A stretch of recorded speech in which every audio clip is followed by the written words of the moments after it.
In one explosive moment that no one saw coming, a sitting congressman looked across the hearing table and accused the man nominated to lead the nation's defense of getting his job through flattery, not merit. The room froze. Cameras zoomed in, lawmakers shifted in their seats. What started as a routine confirmation hearing had just turned into a political earthquake, one that peeled back the curtain on how power, loyalty, and ego collide behind closed doors in Washington. Representative Gil Cisneros didn't just question the nominee's qualifications, he dismantled his credibility piece by piece, accusing him of betraying the very code of honor that every soldier swears to uphold. I recognize the gentleman from California, Mr. Cisneros. Thank you, Mr. Chairman. Mr. Secretary, so many topics to cover. I represent California's 31st District, located in Southern California, where you've deployed the National Guard and Marine Combat Battalion in an effort by this administration to provoke a confrontation. God only knows for what reason. As my colleague from Tennessee mentioned, the military has been activated before by the president, but let's tell the whole story. President Johnson federalized the troops after the governor of Alabama activated them to keep black students out of the University of Alabama.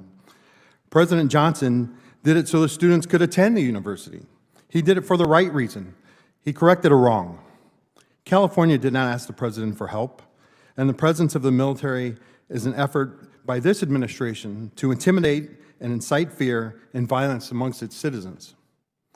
You failed at ensuring basic operational security by sharing classified data over an unclassified network. This was blatant, lazy, and put service members' lives at risk. And knowing that your office is a SCIF, I hope you are not bringing in your devices, your personal cell phone, or even your work phone, because that's not supposed to be in there either, right, your cell phone, into your office to send these signal chat texts. Your blatant lack of basic OPSEC would have gotten you forced you to resign from any other administration. You're requiring 8% cuts across all services, not to save the taxpayers money, but to fund President Trump's pet projects. You talk about quality of life for our service members, but yet you take $1 billion away from the Army that was meant to improve their barracks and their living. You said that money waste, but we don't know that yet because we haven't seen a budget. If the president has projects he wants funding for, you need to come before this body and provide reasoning, not just shift money around. Right now, you are stealing from our service members, robbing Peter to pay Paul. Now you have repeatedly said that you will judge every individual on their merit. Is that true? Unlike the previous administration, you will yes, judge we are focusing simple yes on, or no. For our service Judge members, everybody how on their good they merit. are at their job, yes. But yet you are separating thousands of service members who are performing and doing their job at a high level. They are being separated not based on merit. You know, some of them have been recommended for early promotion and have gotten awards and are doing a great job, but you are separating for no other reason, and frankly, I think you just don't like them. And you are classifying many of them as a national security threat, which is simply not true. You asked the Secretary of the Navy to change the name of the ship, because Harvey Milk didn't meet your definition of warrior ethos. If a Korean War veteran and a Navy diver who gave his life for standing up for his beliefs doesn't meet your definition, I don't know what will. You keep talking about recruiting, but let's face the facts here, right? Recruiting started improving before President Trump even came into office, and the reason that changed was because of the investment that was put into recruiting. Now, I was at the Pentagon at the time, and I know how much we invested in it, and I know how much of the services. And when you take away that investment, you're going to get exactly what happened in President Trump's first administration. In 2019, we had this same recruiting crisis that, back in 2019 when he was president the first time. You continue to attack diversity, but I have always said diversity is about creating opportunity. And I have seen plenty of individuals, many of them enlisted members, who when given the opportunity have succeeded, not because of their sex, not because of color, not because of their sexual identity, but because of their worth ethic and merit. Mr. Secretary, when using your definition of DEI, I think there's only one individual at the Pentagon right now who got his job based on that merit, and that is you, and you got it because of sucking up to your boss. And with that, I yield back. Gentleman yields back. Chair. And when he said the words, "You got the job because you sucked up to your boss," you could feel the oxygen vanish from the room. This wasn't a soundbite, it was a warning. Cisneros, a Navy veteran himself, knows exactly what it means to serve. He's seen what happens when leadership fails the people it's supposed to protect. That's why his confrontation wasn't just about one man, it was about the soul of the military. And that's what makes what happened next so much more than political theater. Before that explosive accusation, Cisneros laid out a series of claims that painted a deeply troubling picture. He accused the defense nominee of allowing the military to be used as a political tool, not as a shield for the American people. According to Cisneros, troops were deployed into his home state of California not because of any emergency or natural disaster, but to make a political statement, to show power, to intimidate. No request had been made by the state's governor. No formal justification had been offered. It was in his view a show of force against civilians. That charge alone would have made headlines. But Cisneros wasn't finished. He reminded everyone that in American history federal troops had only been sent into states under extraordinary circumstances, like when President Lyndon Johnson acted to protect black students from violent segregationists in Alabama. That, Cisneros said, was leadership. It was courage. But what was happening now, in his eyes, was something entirely different, a misuse of military power to stoke division. The implication was chilling. If the military can be used to send political messages or intimidate communities, then what's left of civilian control? Who decides when force is justified, and when it's just theater for those in power? But Cisneros didn't stop there. He went after something that cuts even deeper: trust. He accused the nominee of breaching basic operational security, of sharing classified information through unsecured channels. That's the kind of mistake that would end the career of any junior officer. For service members, that's not a clerical error, it's a betrayal. It puts lives at risk. Cisneros demanded to know if the nominee had brought personal phones into secure offices, if he'd used unapproved apps for sensitive communication. The message was clear: rules are being ignored at the top, and no one's being held accountable. And that's when the hypocrisy hit home. Cisneros pointed out that while thousands of service members, many with perfect records, even commendations and promotions, were being forced out of the military, the people at the top were skating by untouched. He accused the administration of labeling hard-working soldiers as security threats for no good reason, while protecting those who broke the rules. "You say you care about merit," Cisneros said, "but you're separating people who've earned their place while promoting those who haven't." It wasn't just about policies, it was about people, families, careers, and futures being thrown away while loyalty was rewarded over integrity.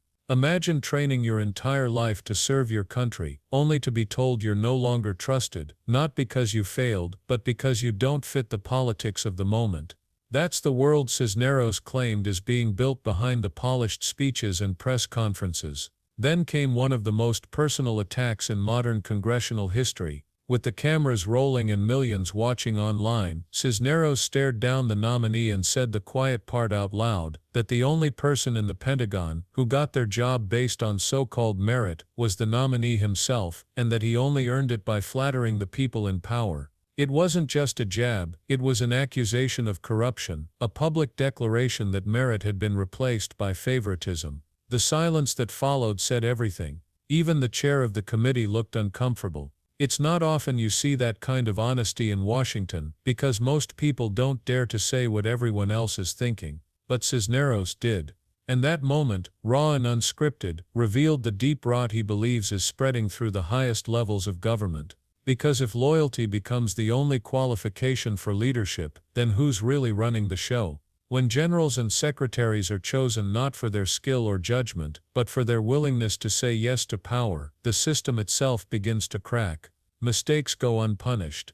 Whistleblowers are silenced. And the people who once fought for truth and honor become expendable. That's the heart of what Cisneros was warning about. The military, once considered one of the last apolitical institutions in America, risks being turned into a stage for political theater. Instead of defending the Constitution, it could become a weapon for whoever sits in power next. And that's not just a policy issue, that's a danger to democracy itself. It's easy to dismiss moments like this as partisan noise, but the subtext is much darker. Cisneros wasn't grandstanding, he was sounding the alarm. The people who swear to protect this country are now caught in the crossfire of politics they never signed up for. Promotions, funding, even missions are being influenced not by strategy or ethics, but by who's in favor with leadership. And when that happens, national security stops being about protection, it becomes about control. Cisneros drew a line in the sand. He said leadership should be earned through service, sacrifice and results, not blind loyalty. And that line, as simple as it sounds, defines the difference between a democracy and an autocracy. Once leaders are chosen for loyalty over competence, every decision, from troop deployments to defense budgets, starts serving someone's ego instead of the country. The hearing became less about policy and more about principle. What kind of nation do we want to be? One where merit matters, or one where power picks its favorites? For Cisneros, this wasn't theoretical, it was personal. He'd seen soldiers risk everything for honor, only to be left behind when politics got in the way. And now he was watching it happen again, this time at the very top. Even the way he framed his accusations was deliberate. He didn't just call out incompetence. He tied every failure to a bigger theme, a pattern of eroding trust, a pattern of bending the rules for friends and punishing dissent. He accused the leadership of caring more about symbolism than substance, of attacking diversity initiatives, not because they failed, but because they didn't fit the new political narrative. And he knew what that meant. A military that stops valuing inclusion, that sidelines voices, that punishes difference, doesn't become stronger. It becomes weaker, more divided, and more easily manipulated. Cisneros wasn't just defending policy, he was defending principle.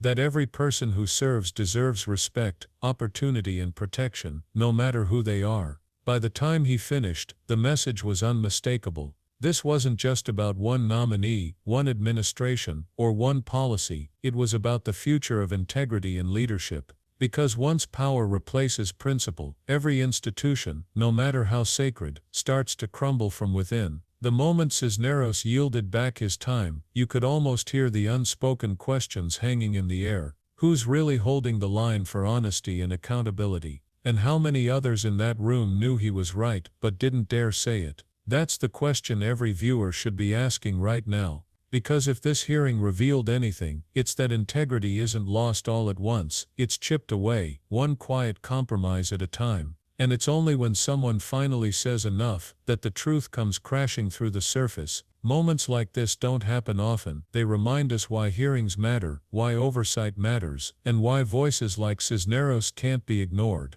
Because when power starts rewarding obedience instead of excellence, when truth is treated as an inconvenience, democracy itself is in danger. And as the clip of that exchange spreads online, millions of views, countless reactions, it's clear people felt the same shock he did. Maybe it's because deep down, we all sense how fragile the line between justice and power really is. So if you believe leadership should be earned, not bought with loyalty, if you believe truth still matters more than titles, then make sure this moment doesn't fade away. Share it, talk about it, and keep watching. Because democracy doesn't defend itself, we defend it. And if you want to stay informed as these hearings continue and more stories like this unfold, make sure to hit subscribe, tap the notification bell, and join the conversation. Because this story isn't over, and neither is the fight for accountability.